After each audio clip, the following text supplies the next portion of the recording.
Is Boris Johnson Mr Fatty Wirtschaftswunder? Did you know that the Germans were once ruled by British unelected bureaucrats who ruined their economy with stupid regulations? Until the Germans staged their own no-deal exit, thanks to the bravery of one man on a Sunday radio program. Today, I'd like to tell you the story of Germany's no-deal exit of 1948 and explain what it means for Brexit. After the war, the German economy was in ruins. My German grandmother still eats my apple cores because of it. Reichsmark banknotes were worthless. People survived thanks to the black market. American cigarettes were the currency for small transactions, cognac for large transactions, and nylon stockings for in-between. The Allied government was led by military Governor-General Lucius Clay, but he didn't do a very good job of it. In November of 1945, Clay agreed to keep Hitler's price controls and rationing in place. He also continued the Nazi conscription of resources, including labour. It was the ultimate centrally planned economy. The British representatives in the military government supported this position and even implemented much of the same bad economic policy back home.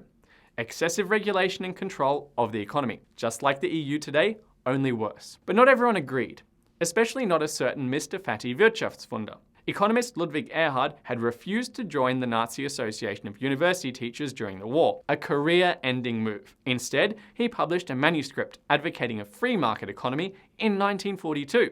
His co-author was interned by the Nazis for it.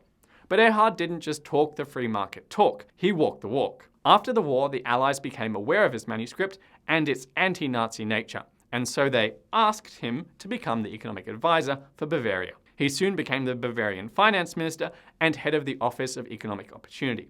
His anti-Nazi credentials made him popular with the Allied elite, compared to other German leaders with their questionable wartime backgrounds. As part of the Office of Economic Opportunity, Erhard became a close advisor to General Clay. He eventually convinced the general to undergo currency reform.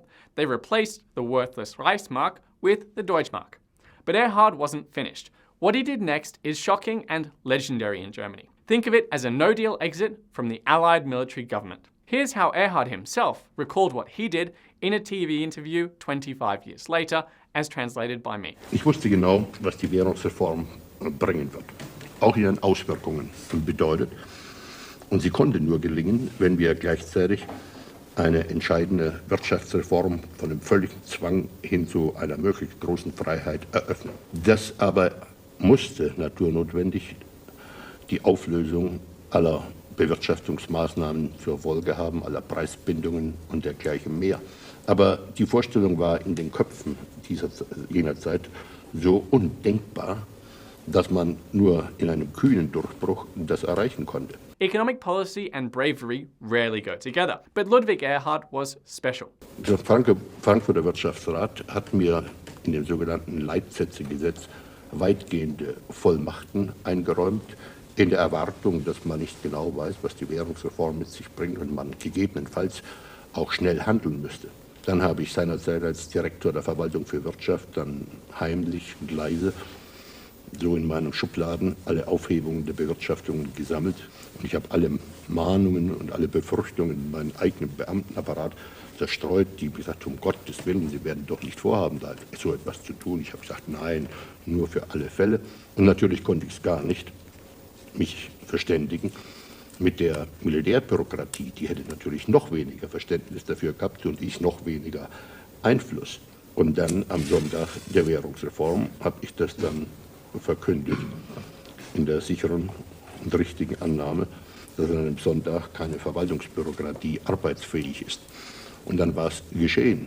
Erhard's surprise radio announcement abolished the Nazi and Allied military government price controls and many other economic regulations. It was a shock move. He had no legal authority to do so. He just hopped on the radio and did it, of his own volition, and in complete violation of the Allied military government in Germany. It was as if Dominic Cummings were to abolish the minimum wage on Twitter. Making his move on a Sunday bought Erhard some time, but not much. Am darauffolgenden Montag bin ich dann gleich zu früher Stunde zur Militärregierung beordert worden. Und da wurde mir gesagt, dass das unmöglich und unvorstellbar sei. Und als ich dann sagte, gegen wen ich mich verstoßen habe, ich möchte es mal genau hören, dann haben sie mir vorgelesen, dass ich ohne Zustimmung der Militärregierung keine Änderungen in der Bewirtschaftung der Preisbindung vornehmen dürfe. Darauf habe ich dann gesagt, ich habe nichts geändert, ich habe es ja aufgehoben. That snarky response is what made Erhard so legendary in Germany. His defiance against the excessive regulations imposed by a foreign, unelected government which were ruining Germany's economy. But General Clay took some convincing when it came to Erhard's economic policy coup. Journalist Edwin Hartrich described what General Clay asked his friend Ludwig Erhard that day. "Hey Erhard, my advisors tell me that what you've done is a terrible mistake. What do you say to that?" Ludwig replied, "Herr General, pay no attention to them, my advisors tell me the same thing." Doesn't that just sound like Boris Johnson? Erhard's point was that it is precisely the experts who centrally planned the German economy into a mess who were also against the free market reforms. The journalist Hartrich also wrote about how a US Army colonel followed up later with a stinging rebuke. "How dare you relax our rationing system when there is a widespread food shortage?" Ludwig answered, "But Herr Oberst, I have not relaxed rationing. I have abolished it. Henceforth, the only rationing ticket the German people will need will be the Deutschmark. And they will work hard to get those Deutschmarks, just you wait and see." Don't the warnings about food shortages sound familiar? What happened next earned Erhard the nickname Herr Wirtschaftswunder, Mr. Economic Miracle. His other nickname was Der Dicke, meaning the fatty, which is why I call him Mr. Fatty Wirtschaftswunder. After Erhard's reforms, the German economy was suddenly freed from the controls and regulations the foreign government had imposed.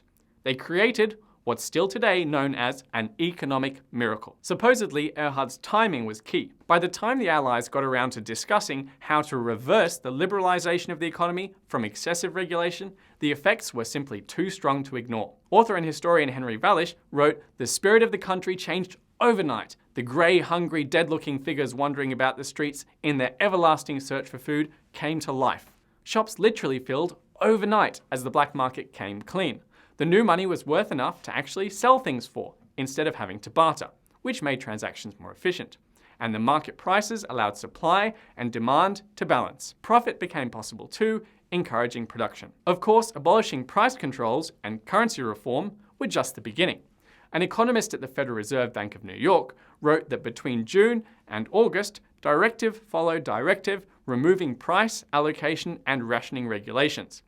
David Henderson, author of The German Economic Miracle, wrote that Erhard's motto could have been, "Don't just sit there, undo something." Erhard freed all the staples of life and manufactured goods from absurd EU-like controls. And my personal favourite, a lot of the remaining controls were simply no longer enforced. In 3 months, absenteeism at work halved from as high as 9.5 hours per week, time Germans had spent foraging or looking for the right person to barter with. Industrial production increased by more than 50%. 10 years later, it had quadrupled and was 3 times as high on a per capita basis. A productivity and employment boom, in other words. 6 million new jobs were created between 1950 and 1960, sending the unemployment rate from 10.3% to 1.2%. That's even lower than Britain's unemployment rate since the referendum. West Germany's economic boom took place while East Germany's economy stagnated. In fact, Germany's economy quickly became bigger than Britain's. My English grandparents always said, Germany won the war in that sense. Being like Germany wasn't a winning political strategy in Britain at the time. So Britain's much more interventionist governments continued to ruin their economy with central planning and regulation, the sort of thing that the EU does now. The free market stayed out of fashion in Britain, even as it proved itself in West Germany. It took a long time for Britain to discover Erhard's intellectual inspiration, F.A. Hayek. In fact, the Allies banned his book, The Road to Serfdom, in Germany. But eventually, Margaret Thatcher carried around one of Hayek's books herself, reportedly declaring, "This is what we believe." Erhard went on to become the first German Minister of Economic Affairs and even became Chancellor. He wasn't very good at the latter though, which isn't a surprise given how he dealt with the unelected foreign bureaucrats ruling his country in 1948. The Wirtschaftswunder of 1948 was extraordinary. I think the parallels to Brexit Britain are very strong. At least they should and could be. I can't wait to find a German and point them out. But what does all of this mean for you? I'm telling you about all of this because I'm optimistic about Britain's future. Brexit could be Britain's very own Wirtschaftswunder, breaking free from the overzealous, regulating foreign rule of our economy, which would make Boris Johnson our very own Mr. Fatty Wirtschaftswunder. But is he? I don't know. And I doubt I could convince you either way. But here's what I do know. If you're optimistic about Brexit Britain, like me, and you invest in the UK stock market, you're probably making a big mistake. You might think that all Brexiteers have to do is buy UK stocks in the event of Brexit. If the UK economy will do well after Brexit, so will UK stocks. But I believe that is simply wrong, for one simple reason. I explain why in my report, The Brexit Boom Portfolio.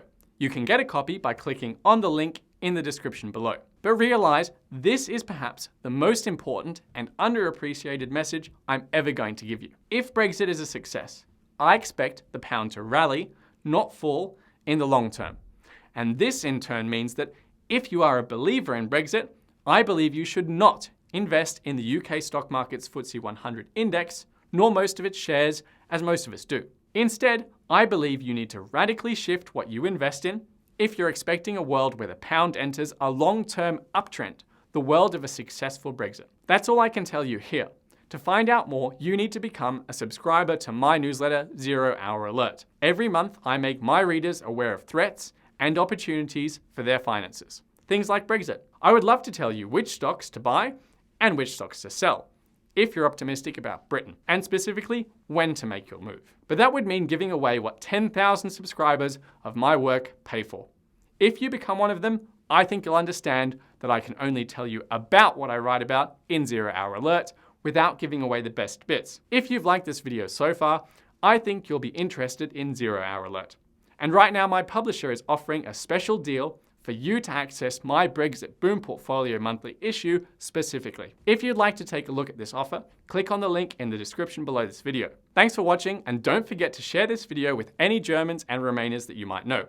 Or just comment on whether you think Boris Johnson really is Britain's very own Mr Fatty Wirtschaftswunder.